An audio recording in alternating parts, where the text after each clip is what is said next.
This video marks the third time that I've covered Stranger of Paradise on this channel. I've played through all 3 demos and I've had somewhat of a mixed reaction. Some aspects of the demos seemed pretty good, while other parts felt underwhelming or kinda dull. Having said that, the developers have seemingly listened to the players, and as far as I'm concerned, the game is heading in the right direction. It has been a bit of a bumpy ride up until this point, but with this latest demo and the full game releasing on March the 18th, things are actually looking quite good in my opinion. So let's talk about how we got here and what I think of the third and final demo.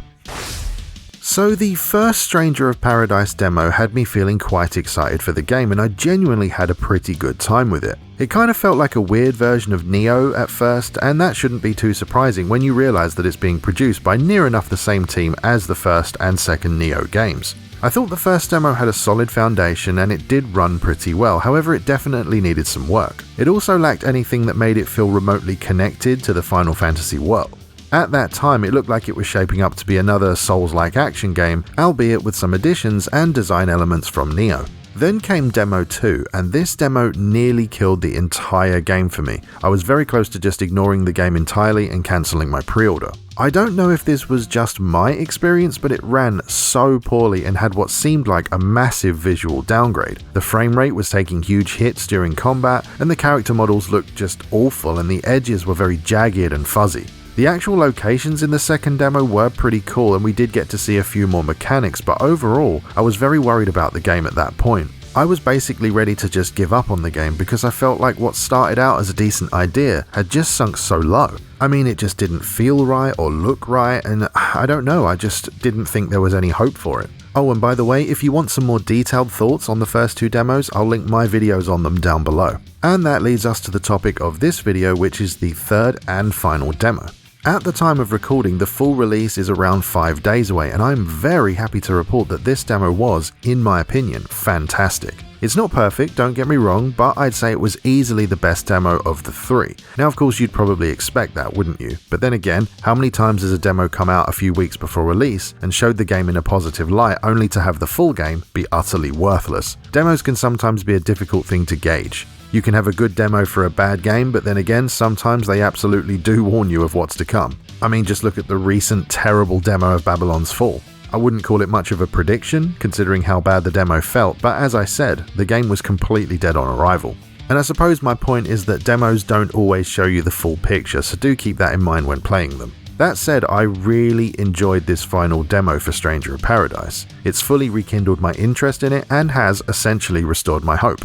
This demo is literally the opening hours of the full release, and you can transfer some of your save data over into the final product if you decide to pick it up. You get the full intro cutscene and some much needed context to the characters and what's going on in this world. Now, I'm no Final Fantasy lore expert, not by any stretch, so I don't really know the significance of certain things. As far as I understand it, this game serves as a prequel to Final Fantasy 1. The thing is though, I believe none of the Final Fantasy games are linked except for ones with the same number, you know, like Final Fantasy X and Final Fantasy X-2 for example.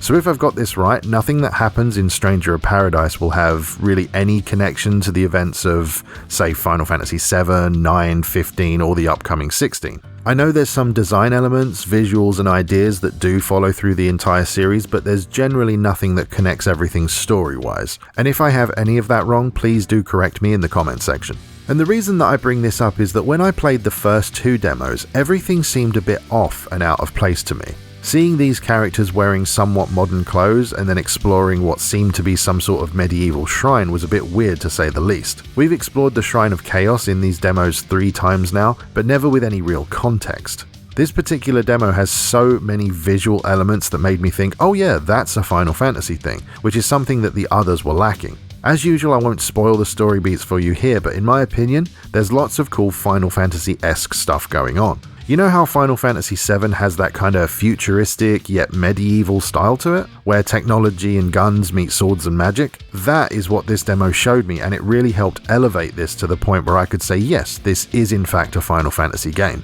The last 2 demos we got didn't really show us much of that, but I suppose with this third demo literally being the opening of the full game, how could it not? I will just mention this quickly as well, this demo is only available for play until March 15th, so I would suggest giving it a try as soon as possible if you have any interest in picking up the full game. Combat and performance-wise, this was easily the best feeling and looking demo we've had, which again is probably how it should be considering the game's out in less than a week. For me, it ran really well indeed, with only a few minor frame rate drops here and there. The graphical fidelity is better, I'd say. It's not going to look incredible because of the engine that they use, but I think it looks absolutely fine for what it is. The environments have definitely had some upgrades, which I was able to confirm after looking at my older footage, and the character models look a little bit more detailed as well. The main character, Jack, still talks about chaos constantly, and yes, it has become sort of a meme at this point, and I suppose it does kind of undercut the serious tone they're going for, but still, it's fine. I think the supporting characters are also just fine, nothing too special or that interesting, at least in the opening hours of the game, but still they do their jobs and they serve their purpose. Also, I should mention that if you see the support characters wearing their starting outfits or default gear all the time in this video, it's because I didn't realize you could actually equip them separately from Jack until after I'd beaten the demo because, you know, I'm an idiot apparently. And speaking of beating the demo, I don't know how you guys would feel about this, but I personally don't like this game as a Souls-like experience. And what do I mean by that? Well, the game has 3 difficulty settings, and they basically range from a somewhat easy hack and slash game to a brutally difficult Souls-like game. I've tried them all, and for my tastes, at least at this point in time, the game just isn't built for the higher difficulty.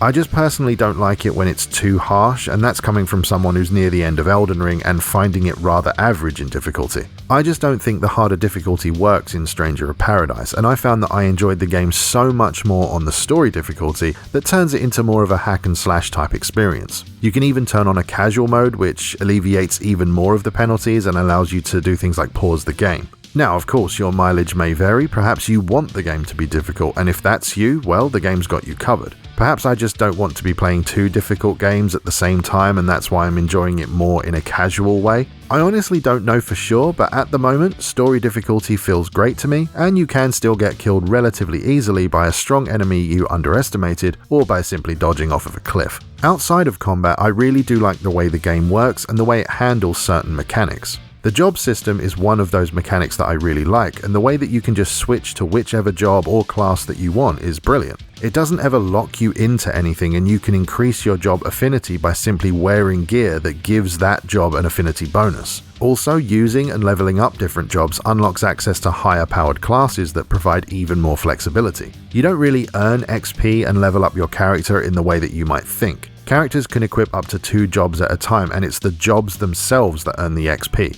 Leveling up the jobs will also grant you skill points to spend on various bonuses and special moves. Special attacks can be assigned to certain button combos, allowing you to customize your combo strings, which I think is a great touch, and it's definitely something that's carried over from Nioh. There's just so much freedom in regards to how you can build your character. It's fun to experiment, and because you're not locked into anything, it doesn't feel like a chore. You don't have to worry about switching back and forth. As I said earlier, you can have 2 jobs equipped at once and instantly switch between them by pressing triangle if you're playing on PlayStation. You can gear up both jobs completely differently, and when you switch job mid-game, all the gear will instantly change as well. I was running a sword fighter and lancer combo for a while, but I came across a weapon I hadn't seen before, which was a large samurai sword. I wanted to try that weapon and the job it's assigned to, so I went into the menu right there and then, swapped the lancer job for the ronin job, and there we are. I can use the samurai sword weapon right away, and I can instantly start earning XP for the ronin job. In my opinion, it's just such a great system to mess around with, and the sheer amount of combinations gives you a lot to play with.